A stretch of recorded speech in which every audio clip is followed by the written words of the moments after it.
Hi everybody, this video is by caregiver request.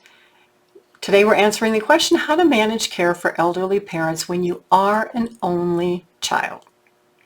Being an only child who feels a great responsibility to care for an elderly parent or a set of parents can mean that you have this huge weight sitting on your shoulders. You may be unsure about the future or how to handle responsibilities and time commitments that probably will grow and grow. So let's take a step back and think about the pluses and minuses of being an only child that might translate into your experience today, especially if you're in the early stages of caregiving. Or if you see your friends and you're saying, oh my gosh, they're starting to care for their elderly parents, what is this going to look like for me? Well, for example, if you were an only child growing up, you got the full attention of your parents. Since mom and dad didn't have 3 or 4 or 5 other kids, you didn't have to compete. And since your mom, who may have been your main caregiver, didn't have other kids to take care of, she might have taken you with her everywhere she went. This may have meant that you spent more time around family members, her friends. You were exposed to more social occasions and events because it was easier for her just to take you along with her. As an only child, you may have learned to be more independent, more self-sufficient, more self-reliant, because if you wanted to do something, there weren't like 3 other kids to prevent you from doing it, or 3 other kids to say, yeah, let's go do this together. You had to do it on your own. If you were an only child, you may be fine spending time alone since there wasn't a household of 3 or 5 or 6 other kids around, right? You may be at peace with that. Your friends may be like a sibling because you didn't have any siblings to grow up with. So when you think of being an only child, responsible, or feeling a duty to care for elderly parents today, how can those experiences help you go through the process? So stay with me while I talk about managing expectations of your parents and having conversations about money and health and creating a support network so you as the only child do not have to be the only caregiver helping elderly parents. I'll also share tips on how you can help your parents remain as independent as possible for as long as possible. If this is your first time on my channel, I'm Pamela D Wilson. I'm a caregiving expert, advocate, and speaker with 25 years of experience helping adults and their caregivers work through the health, financial, legal, family issues related to caregiving. You can learn more about me by visiting my website, PamelaDWilson.com, or clicking on the links below. If you have an idea for a video, please do put it in the comment section. This video came from a caregiver who asked the question. Please do press the button, like the video, follow my channel, comment, even if it's only to say thank you. Your participation helps more people around the world find their way here to my channel. So, good things about being an only child. You and your parents didn't have to navigate complications that other families experience today, which are, believe it or not, sibling dynamics and siblings who don't get along. There isn't going to be any disagreement about, gosh, is it going to be you who's going to be the power of attorney or your sibling? Because you don't have a sibling. It's probably you. You're probably going to be the medical power of attorney, the financial power of attorney, personal rep of the estate, or the trustee of the estate, right? Because there's nobody else to compete with there. You're also not going to be competing for an inheritance if there is one. Unless, of course, your parents are donating money to a charity and you're upset about that, right? That being said, being an only child means that all the responsibility of the care of your parents might fall on you if your parents didn't plan. Now, since it was only the 3 of you growing up, your parents may have been more proactive at planning because there wasn't the concern of, oh my gosh, how are we going to pay for college for 3 kids or 5 kids? We have 1 kid. We can manage this, right? So, regardless of whether your parents planned or didn't plan. You may not even know, right? Now's the time to have the talk. And it's time to start with expectations. So what do you say? Hey, mom or dad, what are you thinking about when you get older and you might need care? Where do you see me in all of that? If you can get that question out on the table, you can open up further conversations on the topic. So if your parents are middle-aged and still healthy, ask them also, gosh, what are you doing to save for retirement? Do you have long-term care insurance? Have you thought about this? And you can say, hey, my friends are going through this with their parents. I thought we better have a conversation since I am the only child. And at the same time, if you are that only child who hasn't coupled up or you're not married, you should be thinking about these things for yourself, because you may be like the only person, again, at the end of your life who's going to be responsible for your care. So how do you gain more knowledge about all of this? Well, you talk to friends who have more experience. Maybe they're in the throes of this with their family members.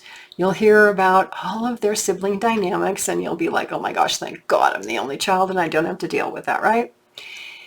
If you don't already have experience, there's 3 areas that I recommend learning about: medical and healthcare, financial planning, and estate planning.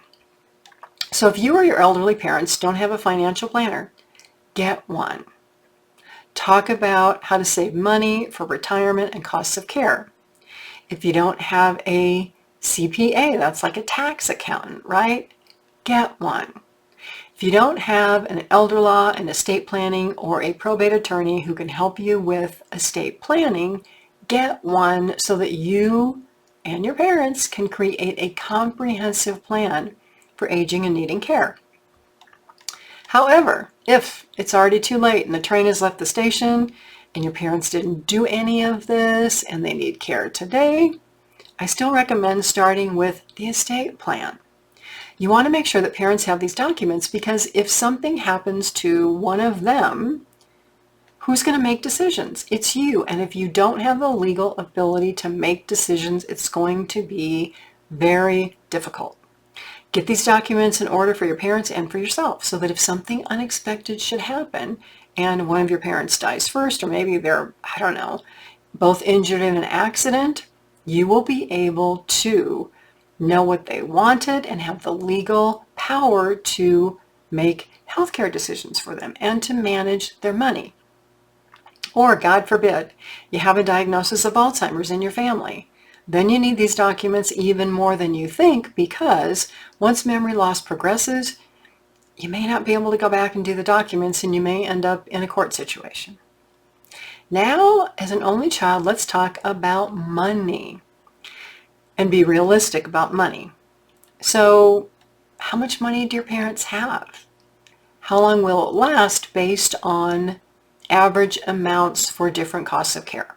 So if you haven't done your research, knowing the costs for in-home care, assisted living, nursing homes, super important. Gain an understanding of how Medicare and Medicaid work. Medicaid is a program for older people who run out of money, have health problems, and need care. Let me just throw some numbers out there. Depending on where you live, it varies greatly. In-home caregiver, $20 an hour, $50 an hour. Assisted living, $3,000 a month, $8,000 a month. Memory care, $6,000 a month, $12,000 a month. A nursing home, $300 to $500 a day. Most people do not have this kind of money to pay for care, which is why in many cases it's the family members who provide care. If you're an only child, this could scare you a lot. And so while it can be challenging to try to predict, like, well, how much is care going to cost when my parents need care in 10 years, right? Get today's number, project it to grow by 6% every year, and you're going to have an idea that's probably going to be eye-opening and quite scary. Everybody thinks that retiring means, oh, people are going to have more money and costs are going to go down. Well, that is not true. Now, unless you have generational wealth in your family, or your parents are extremely wealthy or something and you don't have to worry about money, Worrying about money in retirement is like common for most people. So just look at the basics, right? Let's say your parents, their house is paid off, right? They're still going to have homeowners insurance. They're still going to have property taxes. They're going to keep going up. If they live in a condo or a townhome, still the same thing. But then the HOA association dues that maybe were affordable, 10 years ago, now they're getting like iffy. And then 20 years from now, they're going to be like way more than even a mortgage payment would be, right? And so what happens is all of these things that we don't think about paying for that are, semi-annual or annual costs start eating into a parent's income. Maybe downsizing to a smaller, more affordable property would be a good idea. You want to do that years before. Really, you should be planning 3 to 5 years out if your parents are at a stage where they're starting to have health issues or they're retiring or they're even needing care. Because it's true, most people do think Medicare 65, Medicare is going to pay for everything. Not true, not true. Some people trade their original Medicare for a Medicare Advantage plan. That pays for more, but there's a lot of restrictions. So before you do that, really look into it, because after the first year, you can't change back. Honestly, healthcare premiums before age 65 can be very similar to healthcare premiums and co-pays and costs after 65. The numbers are just structured differently, right? You have to pay for dental insurance, vision insurance that your job used to pay for, right? Prescription drug coverage can be expensive. Maybe you have long-term care insurance. If your parents take a lot of medications, that can be expensive. So if you're an only child too, you should be thinking, wow, I could have all these expenses one day too. Maybe I need a better plan. This is a prime reason for you to talk to your parents and make sure that everybody has a clear plan and a clear grasp on what things really cost and a clear grasp on who's going to provide care. Because those dreams that we all have of, traveling across the country and the world and enjoying our retirement, for some people, they just don't happen, right? And so you don't want to have your parents' lack of planning affect your life as an only child. And again, if you're amazingly wealthy, this doesn't even matter to you, right? You've got money to pay for everything. Now let's talk about health. The health and physical abilities of your parents as they age, majorly important to the amount of care and the type of care that they might need. If they're physically active and they've been healthy all their lives, count that as a huge blessing. It's not that something strange like a cancer diagnosis or a diagnosis of Alzheimer's or dementia can't happen, because they do for like no reason, even though people try to figure out like, why did this happen? Random event, right? So healthcare costs money. If you did the financial exercise, you kind of know what costs are going to be and how to plan. Now, as an only child, think about when you were young. Your parents took you everywhere. You spent time with maybe your aunts and uncles, their siblings, cousins, other people. So who else in the family might be available to help your parents? Do they have friends who are aging who might be able to help out? Do they have siblings, their brothers and sisters, your aunts and uncles, or their cousins? Who else can help out besides you as the only child? Then look at technology. Technology is amazing for coordinating care. You can use technologies to make lists of their doctors. You can attend doctor appointments virtually. You can do so much over the internet these days. So besides the legal aspects and the healthcare aspects, you want to look at who else can coordinate care. How can I do this through technology, especially if you don't live down the street from your parents, right? Because what you don't want to have happen is one day your parents call and say, oh my gosh, we have cancer, we have dementia. We need you to come home. Now, if you like where you live and you like your job and your life, you want to cross off that expectation that you're going to be moving back home anytime soon. And you want to do it before they have a health problem. Because then you're not talking about really solving problems. You're saying, hey, this is just not realistic for me. So when this happens, I don't want you to expect that I'm going to move back home. Much easier to talk about it before the need happens. At a minimum, if your parents are having issues, maybe they need to move closer to you. Now, Huge warning, while you might think, oh, I'll just move mom and dad into my home or whatever, well, living with a parent increases the likelihood that you will become a 24-hour-a-day, 7-day-a-week caregiver. It's going to affect your personal life, your career, your marriage, your children if you have them. It's going to take over your entire life, which is honestly a concern of many children who are the only child, right? So create a support network. If you have a friend network, again, start talking to friends about what they're going through with their parents so you kind of know. Start talking to your parents about planning. Ask the human resources department at your workplace if there are any programs for caregivers. Contact your local area agency on aging. They may have a lot of resources for you. Think of this as making a business plan for the rest of your life and your parents' life so that caregiving does not take you off track from where you want to go, because I know it's hard to believe that these things can happen, but they do. My advice for only children and even children in multiple child families is to never take on the sole role of the caregiver for a parent. It might work on short term, long term, it's impractical, it's unsustainable, you're going to get tired, exhausted, burned out, your health is going to fail, your relationships are going to fail. Make plans as early as possible to create a support system so you don't have to do it on your own.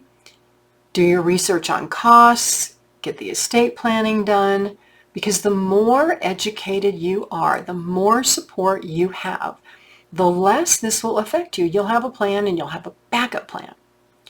Now, having all this support system doesn't mean that you're just not going to be involved, right? If you're the only child, you're still going to have to be the initiator of the difficult conversations with your parents and maybe advocating for them with doctors and with insurance companies and things like that. But you won't have to do it all, because if you have the support network, you'll have the energy and you'll be healthy enough to be able to do this, and it won't affect your life and result in burnout, exhaustion, and resentment.